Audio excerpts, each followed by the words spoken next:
একটা অনাকাঙ্ক্ষিত অপ্রত্যাশিত ঘটনা ঘটে গেছে ঢাকা মেডিকেলের নিউরোসার্জারি ডিপার্টমেন্টে। সেখানে এক রোগী মারা যাওয়ার প্রেক্ষিতে বহিরাগত 50-60 জন সন্ত্রাসী বলবো আমি তাদেরকে, তারা এসে ডক্টরদের উপর হামলা করছে এবং এখানে হামলা করে তিন থেকে চারজনকে আহত করছে। সবাই কিন্তু রেসিডেন্ট ডক্টর, এখানকার ঢাকা মেডিকেল রেসিডেন্ট ডক্টর। সবচেয়ে খারাপ লাগছে যে একজন রেসিডেন্ট ডক্টরকে মারতে মারতে ডিরেক্টর রুমে নিয়ে আসছে। মানে ইতিহাসে কখনো এরকম হয় না যে একজন ডক্টরকে মারতে মারতে ডিরেক্টর রুমে নিয়ে আসবে। এই জিনিসটা আমাদের সবার মধ্যে ক্ষোভ এবং নিরাপত্তাহীনতার একটা জন্ম দিছে, যে আমরা ঢাকা মেডিকেলে ডিউটি করে আমরা নিরাপত্তা পাচ্ছি না। আমরা আজকে কর্মবিরতি দিয়েছি গতকালের ঘটনার উপলক্ষে আর কি। গতকালে হচ্ছে অতর্কিতভাবে আমাদের হচ্ছে সার্জারি ইউনিটে বা বহিরাগতরা ঢুকে প্রায় 50-60 জনের মতো আমাদের ডক্টরদের গায়ে হাত তুলছে বিনা কারণে।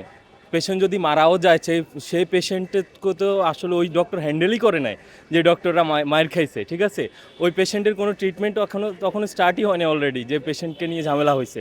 আর এভাবে ডক্টরদেরকে এসেই যদি কেউ মার দেয়, এটা আসলে স্বাভাবিক বিষয় না, কেন হবে? গতকালকে দেখেন 3টা ঘটনা হয়েছে। এক হচ্ছে ঢাকা মেডিকেলে বহিরাগত আয়সা মারামারি করছে, চাপাতি নিয়ে ধরা পড়ছে, এই একটা ঘটনা। গতকাল রাত্রেবেলা ইমার্জেন্সিতে এক রোগীর লোক সে বিষ পানে মারা গেছে। বিষ পানে মারা যাওয়ার পরে সে ডক্টরের উপর হামলা করছে। রোগীটা কিন্তু ব্রড ডেথ নিয়ে আসছিল, সে ক্লিনিক্যালি ডেথ ছিল। সে রোগী মারা যাওয়ার পরে বিষ পান করছে সেই রোগী মারা যাওয়ার পরে সে রোগীর লোক ডক্টরের উপর হামলা করছে। এই 3টা ঘটনা হয়েছে। এই 3টা ঘটনা হওয়ার পরে আমরা চিন্তা করছি যে আমাদের নিরাপত্তা নাই। তো আমাদের যদি সম্পূর্ণ কমপ্লিট সিকিউরিটি ব্যবস্থা না করা পর্যন্ত আমরা আসলে কাজে ফিরে যেতে আমরা ভয় পাচ্ছি। বাংলাদেশ একটা স্বাধীন দেশ, তার মধ্যে ডক্টর হচ্ছে যে আপনাদের সবার সাহায্য করতেছে। ডক্টর ছাড়া আপনারা একদিন চলতে পারবেন? সেই জায়গায় এসে ডক্টরদের গায়ে কীভাবে হাত তোলেন, কীভাবে? মানে আপনাদের সাহস কত হয় যে আপনারা ডক্টরকে মার দেবেন? আর ডক্টররা হচ্ছে যে সবাই বিচ্ছিন্নভাবে থাকে, এর মানে না যে ডক্টরদের কোনো অভিভাবক নাই। ডক্টররা সবাই একসাথে এখন আছে, দাঁড়াবে, সবসময় দাঁড়াবে। আর হচ্ছে এরই হচ্ছে যে আমরা চাই যে হচ্ছে যে একটা সুষ্ঠু, আমাদের একটা ভালো একটা এনভায়রনমেন্ট ডক্টরদের, যেখানে হচ্ছে যে তারা নিজেদের জন্য হচ্ছে যে ভালোভাবে কাজ করতে পারবে, দেশের জন্য কাজ করতে পারবে, পেশেন্টকে সেবা দিতে পারবে। এর মানে না যে সে মায়ের খাবে কেন? একটা ডক্টর গায়ে আপনার হাত তোলার অধিকারটা আপনাকে কে দিছে? আমরা আসছি আজকে এটার বিচার চাই।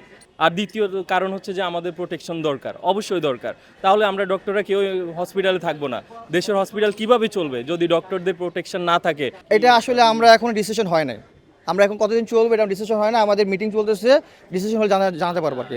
আমাদের দেশব্যাপী এখন আমরা ডাক দিছি, আমাদের ঢাকা মেডিকেল কথা বলতে দেশব্যাপী আমরা ডাক দিচ্ছি কর্মবিরতি আর কি। না, আমাদের ষড়যন্ত্রের দিকে আমরা যাচ্ছি না। আমরা দেখতেছি যে এখানে আমাদের নিরাপত্তার মেইন ইস্যু। হ্যাঁ, আমাদের এখানে রাজনীতি, পলিটিক্যাল এগুলোর দিকে আমরা যাব না।